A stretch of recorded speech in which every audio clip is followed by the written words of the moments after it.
Just to be clear, I'm not a fan of Emmy Jones in the first place, whether that's her music or voice acting, but those opinions won't bleed into this review too much.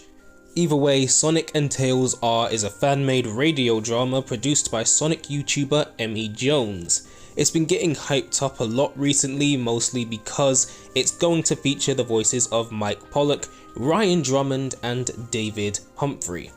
Sonic voice actors from various different eras, the voice of Sonic being the main attraction since he hasn't voiced the character in many years. Even I was interested in hearing the project for Drummond alone since I still consider him to be one of the best portrayals of Sonic. Since this radio drama, the most I can critique is the vocal performances, mixing and direction. So I'll start off by looking at each character's performance, starting with my favourite, Ryan Drummond.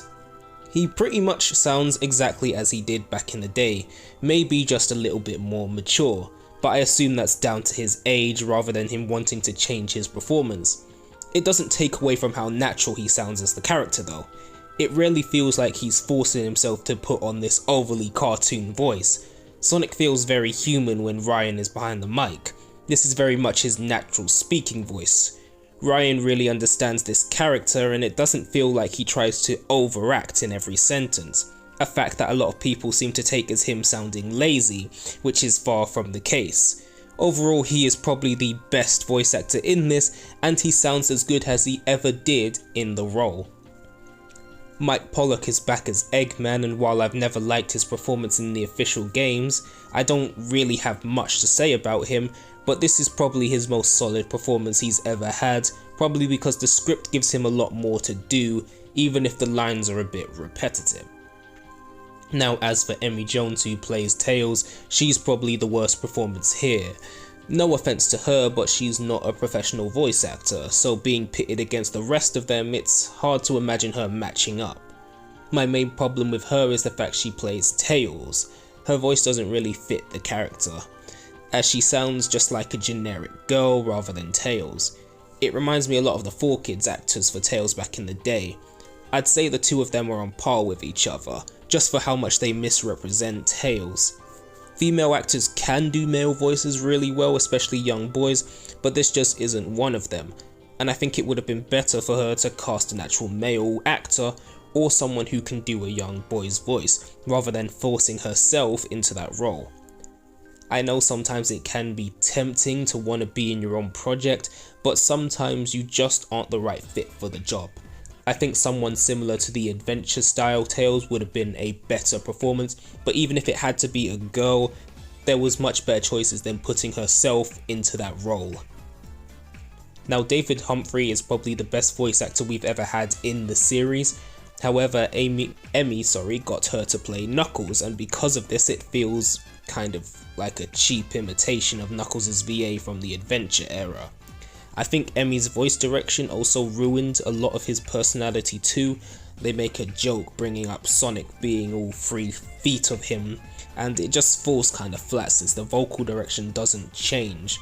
Those have little to no inflection or any indication that it was even a joke, so he just falls flat in his performance and again feels like a cheap imitation. He's still an amazing voice actor, but I feel he wasn't fit for the role, and maybe Emmy's obsession with having the official voice actors come back to this role may have ruined the opportunity to get these actors that fit the role just a little bit better. There's a lot of components that come into making a radio drama compared to an animated series. Character placement is very important, and it feels Emmy didn't take much consideration into that point. Half the time I can't tell where the characters even are or how they are interacting with one another. There's an overabundance of spin dash, homing attack and jump sound effects during the fight scene, and it's genuinely frustrating trying to distinguish exactly where everyone is and what's even going on. At one point there was a gun cock sound effect, which made it seem like Tails was holding a pistol, only to be met with a rapid fire of gunshots from the plane, which also happened to be BBs.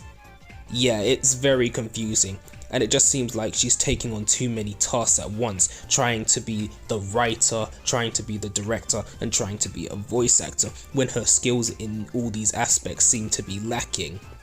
To conclude, I do appreciate the fact that this fan work exists. It's nice to see fans try and make things because they love it, but that doesn't completely omit the criticisms and the general flaws you'll have in doing such a work.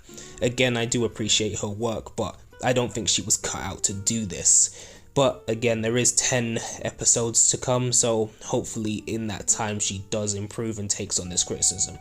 I really did want to take a critical look at the series just so, you know, she had something to look forward to, as these will be coming out hopefully semi-regularly, so she could at least maybe look at this video. She probably won't, but if she does take the time to look at this, I hope she takes at least some of these points into consideration. But anyway, I'd like to thank you all for watching, and if you could hit that subscribe button, tell me what you think of this project down below, and as always, I have to say goodbye.